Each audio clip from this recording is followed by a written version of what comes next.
Bonjour Emmanuel Grégoire. Bonjour. Dès le lendemain des élections européennes, il y a 10 jours, la bataille pour les élections municipales a été lancée. Il y a déjà à Paris 5 candidats de la République En Marche, une douzaine de candidats au total, y compris à droite. Ils affronteront Anne Hidalgo. Oui, probablement, c'est elle qui prendra la décision, mais nous n'avons qu'une candidate. Elle ne s'est pas encore déclarée, le temps de la campagne viendra, mais on voit bien que la différence, c'est que nous avons une candidate, nous avons une ligne politique, nous avons une stratégie pour Paris, alors qu'en face, il y a une crise de leadership, une crise d'incarnation, et pas beaucoup d'idées pour Paris pour le moment. Il y a une candidate qui n'est pas encore officiellement déclarée, qu'est-ce qu'elle attend ? Qu'elle est maire de Paris et que le mandat, c'est 6 ans. Et donc, si on commence à chaque fois à amputer d'une année un mandat parce qu'on est moins concentré à sa fonction et plus à sa réélection, je crois que les Parisiens, ce n'est pas ce qu'ils attendent d'elle. Et donc, elle est concentrée sur sa mission. Et puis, ça permet d'être la maire de Paris avec l'ensemble du dispositif pendant que les autres essayent de faire campagne, c'est ça ? Oui, ça consiste à montrer qu'on est à sa mission. Il n'y a pas un déséquilibre des moyens dans ces cas-là ? Oui, enfin, il y a encore quelques semaines, des candidats étaient ministres. Donc, dans le déséquilibre des moyens, on a vu qu'effectivement, certains mobilisaient ce qu'il fallait. Donc, Anne Hidalgo sera candidate, c'est très vraisemblable, même si elle n'est pas encore déclarée officiellement. Le décompte des voix à l'issue des européennes n'est pas très favorable au Parti socialiste. Je regarde les chiffres. PS et Place Publique, 8,16% à Paris. Les Verts, 20%, la République En Marche, 33%, même les Républicains qui ont pris une tôle mémorable sont à 10%, et le PC, un de vos alliés, est à 3%. Ça passe pas. En fait, si, ça passe. Quand on regarde dans le détail, ça passe. C'est-à-dire qu'il faut quand même comprendre qu'on est dans... Place Publique, PS plus Verts plus PC, vos deux alliés, ça passe pas. En fait, si, puisque vous connaissez la sociologie électorale de Paris, quand vous regardez sur les arrondissements, en fait, c'est beaucoup plus complexe que ça. Il y a une groupe moitié de Paris où le total de la majorité sortante est supérieur à LREM, voire souvent à LREM plus LR, ce qui est une configuration qui n'est pas évidente, qui est possible, mais qui n'est pas évidente. Donc les résultats sont plutôt rassurants. Si vous voulez me dire que le Parti socialiste est affaibli, nous le savons depuis 2017, les LR découvrent ce que nous avons ressenti en 2017. Le monde politique a changé. Et Anne Hidalgo, elle incarne beaucoup plus que le simple Parti socialiste. Bien sûr qu'il y a le Parti socialiste, je suis moi-même très fidèle à titre personnel. Vous avez été un des dirigeants parisiens. Bien sûr, et j'y reste fidèle parce que je crois que c'est aussi en étant fidèle à son histoire et d'où l'on vient qu'on peut sereinement préparer l'avenir. Mais ce que nous préparons autour de Anne Hidalgo avec Anne Hidalgo, c'est un arc d'alliance qui va bien au-delà. C'est-à-dire qu'il inclut la majorité actuelle, c'est une évidence. Mais comme la majorité actuelle, comme elle est minoritaire, il faut aller chercher ailleurs. C'est pas qu'elle est minoritaire, c'est que ça a changé. Le monde a changé. On n'est pas majoritaire. C'est les mêmes mots pour dire, c'est des mots différents pour dire la même chose. D'accord, mais on sait si on est majoritaire ou minoritaire au moment des élections. D'accord. Alors, vous allez chercher d'autres alliances avec qui ? Eh bien, on va aller chercher d'abord dans l'énergie de la société civile, tous les gens qui veulent s'engager mais qui se reconnaissent moins dans les appareils politiques. C'est une donnée d'ailleurs valable à gauche, à droite et dans cette immense centralité qu'on identifie assez peu aujourd'hui, des gens qui viennent nous voir et qui nous disent « Écoutez, moi les partis, je ne m'y retrouve plus, j'y ai été ou pas d'ailleurs, mais je souhaite m'impliquer. » Et le sentiment que nous avons, c'est que la dynamique autour de la candidature, lorsqu'elle sera engagée de Anne Hidalgo, elle sera très puissante parce que le chemin qu'elle a proposé pour Paris, et nous le pensons, rencontre une adhésion. Si ce ne sont pas des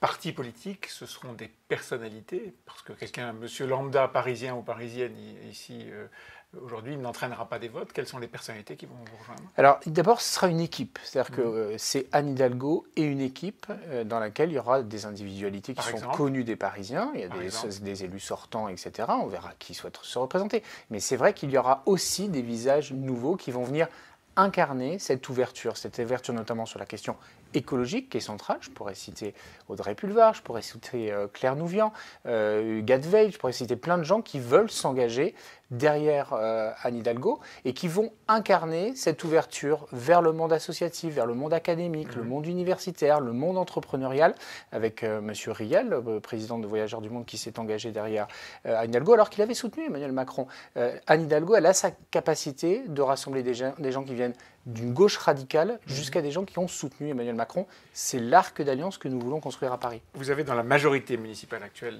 des alliés de taille modeste, les Verts. Ils sont devenus des adversaires aujourd'hui, en tout cas des concurrents qui sont importants. Je le disais, 20% sur la région parisienne, sur Paris même, pour les Verts. Est-ce que c'est un adversaire, Yannick Jadot ?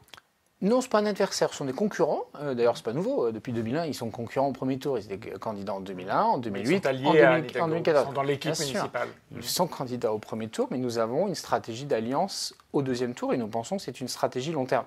Pourquoi ? Pour mener une alliance, pardon Emmanuel Grégoire, pour mener une alliance, il faut être en tête de ceux qui se présenteront au nom de cette alliance. Incontestablement. Et alors, aujourd'hui, est-ce qu'il n'y a pas des concurrents, des adversaires écolos qui risquent d'arriver en tête Non, mais la mémoire politique est parfois courte. En 2009, ils avaient fait plus de 28% à Paris. 28%. Donc d'une certaine manière, je pourrais être cynique et dire ils ont fait beaucoup moins bien qu'en 2009. Ouais. Il y a une très grande volatilité de l'électorat parisien, et y compris dans l'incertitude de la vie politique contemporaine.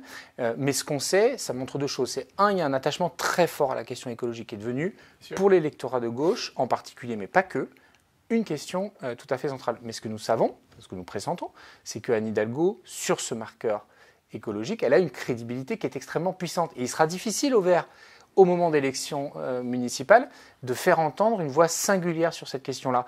Et avec tout le respect que nous avons pour notre partenaire, nous voulons montrer que l'écologie politique en action à Paris, c'est autour d'Anne Hidalgo qu'elle se construira. Est-ce que Yannick Jadot peut être candidat ? Est-ce qu'il vous inquiète ? Est-ce que cette perspective qui commence à tourner un petit peu dans le cercle du pouvoir vous inquiète ? Écoutez, non, ça ne nous inquiète pas du tout. Et d'abord, on trouve ça embarrassant. Les Verts viennent tout juste d'investir un candidat, à peine est-il de mon collègue David Béliard. La vie politique est souvent cruelle. Oui, on n'est pas obligé de rajouter de la cruauté à la cruauté. Donc nous avons beaucoup de respect pour David. C'est le président du groupe écologiste de Paris au Conseil de Paris. C'est quelqu'un avec lequel nous travaillons en confiance, c'est un partenaire exigeant. Il leur arrive parfois de nous taquiner et de nous mettre en difficulté sur ce qu'ils considèrent être des marqueurs pour eux. Nous-mêmes, nous faisons valoir notre voix particulière en la matière, et notamment ce sujet d'articulation entre prospérité, soutenabilité et progrès social, alors que parfois nous leur reprochons de trop céder uniquement sur le versant écologique et de l'opposer au versant social.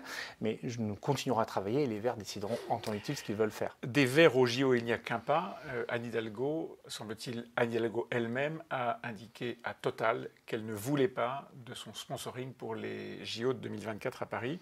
Raison, Total est une entreprise qui pollue, en tout cas qui travaille sur l'énergie carbone. Il y aura d'autres victimes ? D'abord, peut-être sur la genèse, Total a fait part de son intérêt. Oui. Anne Hidalgo a fait part de sa réserve, tout simplement parce que nous racontons collectivement, depuis la candidature, que nous voulons faire des Jeux Olympiques de 2024 des Jeux dont l'exemplarité environnementale est un élément central. Total dit qu'il le ferait tout à fait dans l'esprit, qu'il l'aurait fait tout à fait dans l'esprit des JO. D'accord, mais enfin chacun comprend, et le PDG de Total lui-même, avec lequel nous travaillons en grande intelligence, comprend lui-même que ce n'était pas évident que Total finance les JO les plus verts de l'histoire. Et Total reconnaît qu'ils sont eux-mêmes sur une transition de métier très importante. C'était une occasion pour eux de le faire savoir. D'accord, mais enfin ils continuent à exploiter des énergies fossiles et ils reconnaissent qu'ils vont continuer à l'exploiter très longtemps et le plus longtemps possible de leur point de vue. Donc il faut de la cohérence en politique, et en la matière, Anne Hidalgo, elle montre une forme de cohérence très puissante. Donc elle a dit non. Des JO verts, c'est pas elle qui a dit non, c'est le PDG de Total qui a dit, parce que c'est une relation avec le COJO. Elle a fait ce qu'il fallait pour qu'il soit considéré comme pas bienvenu. Elle a fait ce qu'il fallait pour que nous respections notre engagement de faire des JO 2024, des JO exemplaire du point de vue environnemental. Est-ce qu'il y a d'autres victimes potentielles de cette posture d'Anne Hidalgo ? Écoutez, c'est un dialogue que nous avons et avec le gouvernement et avec Paris 2024, le comité d'organisation des Jeux Olympiques, parce qu'il nous semble qu'il y a certains partenaires qui ne correspondent pas... Qui sont indésirables. C'est pas indésirable, mais dont l'activité ne correspond pas à l'image que nous voulons donner aux Jeux Olympiques. C'est une périphrase pour dire indésirable. Et avec du respect pour leurs activités. Les industries d'armement, par exemple, ça ne correspond pas exactement à l'idéal que nous nous faisons de l'esprit olympique. Donc, on doit discuter... Il y avait des candidats ? Il n'y en a pas. Je ne sais pas. De toute façon, ce sont des relations contractuelles confidentielles entre le COJO. Il y a d'autres secteurs, par exemple, dans l'agroalimentaire, il y a toute une partie de l'agroalimentaire qui est accusée d'utiliser de l'huile de palme, du sucre, des matières qui sont consommées à l'excès, dangereuses pour la santé. Vous les bannirez Non, on verra ça. On verra. Personne n'est banni a priori. Quand il y a des candidatures pour être des sponsors des Jeux Olympiques, c'est d'abord à Paris 2024 de les gérer, de discuter avec eux. Mais nous considérons que nous devons respecter l'engagement global qui a été édicté au moment de la candidature. C'est un sujet de crédibilité, de cohérence et à la fin d'utilité concernant l'héritage que nous voulons donner à ces Jeux Olympiques. Total avait, semble-t-il, prévu de mettre 120 millions pour le financement des JO. Ces 120 millions vont manquer. Aujourd'hui, en tout cas, il manque dans le calcul du financement de ces Jeux. Comment ça va se passer? Enfin, on est au tout début du processus de levée de fonds. 1,8 milliard, c'est beaucoup d'argent. Hein. D'accord. Tokyo a levé 5 milliards d'argent privé, donc on va y aller doucement, les choses les unes après les autres. C'est pas parce qu'il y a un sponsor qui s'est manifesté et qu'on a dit non, c'est pas sûr qu'en termes d'image on le souhaite, qu'on n'en trouvera pas d'autres. Donc on est au début du processus de levée et on ne va pas chercher de l'argent coûte que coûte et à n'importe quelle condition. Ils sont tous prévenus qu'il faut la signature d'autorisation d'Anne Hidalgo. Ils sont tous prévenus qu'il faut correspondre à l'image que nous voulons porter collectivement pour ces JO. Un mot sur la liaison entre Roissy et le centre de Paris. Elle ne sera pas prête pour les JO de 2024, vous le regrettez? Non, nous ne regrettons pas parce que nous considérons d'abord, nous avons un regard désormais assez dur sur le Charles de Gaulle Express. C'était une bonne idée il y a 30 ans, elle l'est beaucoup moins aujourd'hui pour plusieurs raisons. Transport collectif? Non, bien sûr, transport collectif, mais enfin, il y a différents types de transport collectif et pour être un utilisateur du RER B, quand le RER B fonctionne, il faut 35 minutes pour faire de la gare du Nord à Charles de Gaulle Terminal 2, qui est le plus loin. Donc honnêtement, notre priorité désormais, et là-dessus on était aligné avec Valérie Pécresse, c'est l'amélioration et la préservation du RER B qui sert à véhiculer des millions de franciliens et de Parisiens. Donc vous souhaitez que ce projet Charles de Gaulle Express soit abandonné? Oui, nous c'est notre position. C'est plutôt notre position. Regret, en tout cas, mais après, s'il est financé par de l'argent privé, pourquoi pas. Mais en tout cas, le maintenir dans le calendrier 1 était techniquement, en réalité, probablement infaisable et de toute façon aurait provoqué des perturbations d'usage sur le RER B absolument inacceptables. Et donc, c'est un choix de raison qu'a fait le gouvernement. Satisfait de tout ça. Merci Emmanuel Grégoire. Merci à vous.